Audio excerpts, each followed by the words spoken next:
Randy Martin. Those two guys together have got a ton of victories. Your 360 Nationals are underway. Your top 4 or 5 runners get away single file, and then a gaggle of cars there coming off of turn 2 down the back straightaway. But meanwhile, look out, we've got a nasty crash on the back straightaway upon the exit of turn number 2. It appears to be the Beaupark Slater Design 6 of Brian Grimes, apparently hopping a wheel. It appears maybe the Glassmasters 1 of Brad Ryan. Eric, a nasty looking tumble as we see there, a replay of it, and you know exactly how that feels, and you've been there and done that, as we've said. Yeah, that's a shame. Brian was sitting there starting in the last position, and unfortunately everyone's in front of you. When they crash, it's hard to avoid it sometimes.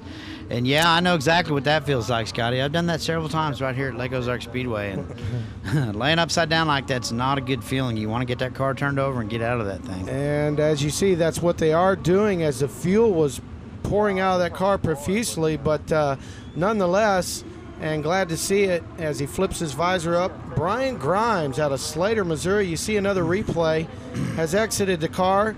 As we speculated, Eric, the 1R got crossed up there, and he hopped right over the right rear, or the right rear hopped right over there. Took I mean, right. Brian had really nowhere to go there. It really wasn't his fault, or just one of those racing deals. Unfortunately, Brian got his car tore up, and it looks like he's all right, so that's the most important part. I'm Scotty Cook alongside with my co-host Eric Schrock. We'll be right back after these messages. Friction is heat. You know, you take an engine where the lifter goes up and down, pushes the valve up and down, it really gets hot right there. That's where oil breaks down and where we have failures. AMSOIL, on the other hand, it's a true synthetic lubricant. It's just idling right there. It doesn't even know it's being used. In other words, 300 degrees is ho-hum to AMSOIL.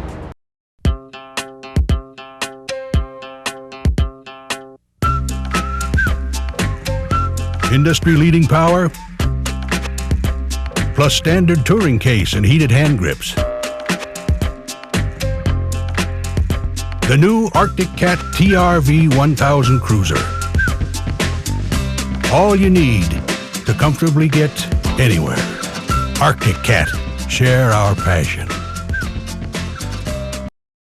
So that was a nasty looking crash we saw there before the break.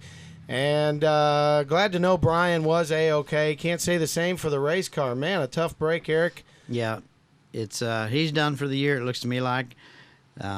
Keep your eyes on the young rookie. Well, he's not a rookie anymore. To me, he's a rookie. He's just a kid.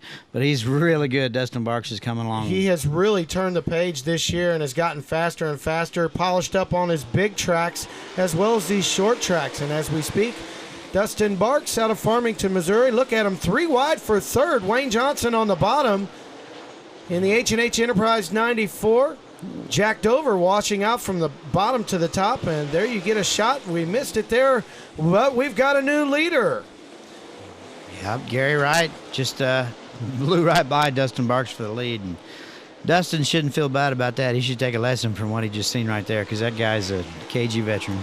Well, as we've got a new leader, you rewind to the end of last night's race. We were mentioning, Eric, night number 1 of the 360 Nationals. This man, as veteran, seasoned, and as wise as they come when it comes to pilots of a sprint car.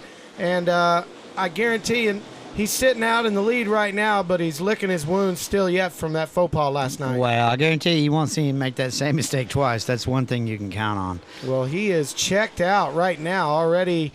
As you see there, a good shot down the back straightaway entering turn number 3.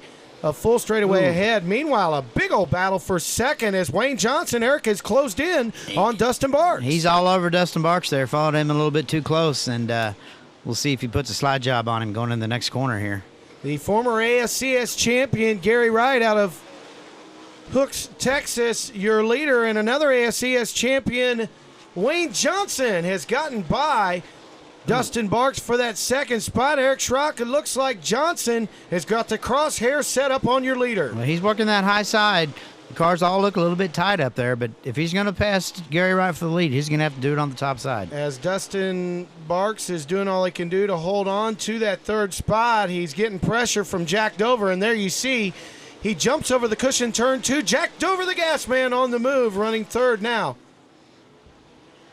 They're back through the field. You see fourth place running Kent Buckley, then back to Randy Martin, about 5 car lengths back. Meanwhile, back up front, Eric, that car, the Cooper Racing Products 01 is hooked up, as you say, very tight. Gary Wright working the top side, getting into some the back end, the lap traffic. Yeah, you can see the left front tire kind of rear up off the ground there. It means the car's a little bit too tight. It's got too much bite in the back, but everyone else on the racetrack's the same way, so apparently it's not too bad for him. In the early stages right now, a nice little cushion there for these cars to lean on. There you see a shot of Mark Shershkin going in. Look at this, unbelievable. 3 champions, 3 wide, looking to be off of the back straightaway.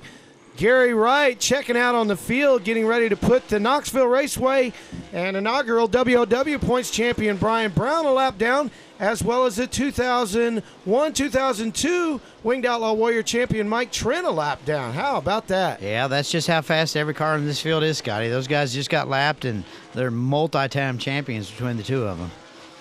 So they're back in the field. You see a good shot there of Jack Dover planted on the top side right now, running in the third spot, a little ways behind your second place runner Wayne Johnson. Dover coming off of a big effort last night. I'm sure he's probably still in shock from how that thing unfolded last night. Well, it's looking a lot like last night. I mean, Dover's not going to give up as he learned last night. It's not over till the fat lady sinks. Dover right now about a full straightaway back from Wayne Johnson running second. And don't look now, but old AJ reeling in your leader as we speak. Wayne Johnson, a feisty competitor out of Mustang, Oklahoma by way of Knoxville, Iowa, is reeling in your leader for the top spot there, Truck. He's catching him. Wayne and Gary have raced many times together, and they're both very good drivers. These two competitors, wily old veterans from the ASCS Tour, as you mentioned, have raced many, many times, wheel to wheel, all over the Midwest, all over the United States. And he's got a run on him right here, Scotty. Yes, it appears as though Johnson had a lot of momentum and tried him. What would you think, Eric? Maybe a little bit early there, as he might have should have followed him in. That's as close as he's been able to get to him, and there he jumps the cushion again. It's hard to catch Gary Wright, and he tried that slide job move on him a little bit too soon there, but, you don't know till it's over with. As the fuel load is burning off there just a bit for Wright, the car ought to loosen up just a bit, but he still seems to be dancing on the top side. And as I speak now, he tries the bottom for the first time, and that allows Johnson to close in once again. Yeah, Wayne's got another run on him. There's a lapper in front of him, and he just jumps the cushion there and just can't quite get him. We keep talking about these cars being tight. Apparently, the 94 of Johnson a little tight as he's dancing badly off of the top side of the exit of the turn. So he's losing quite a bit of ground now on your leader. Yeah, he's driving the wheels off that thing, and Gary Wright's car appears to be just set up just perfect where he can drive it anywhere he wants to. So right now, about a full straightaway ahead. Well, not so fast.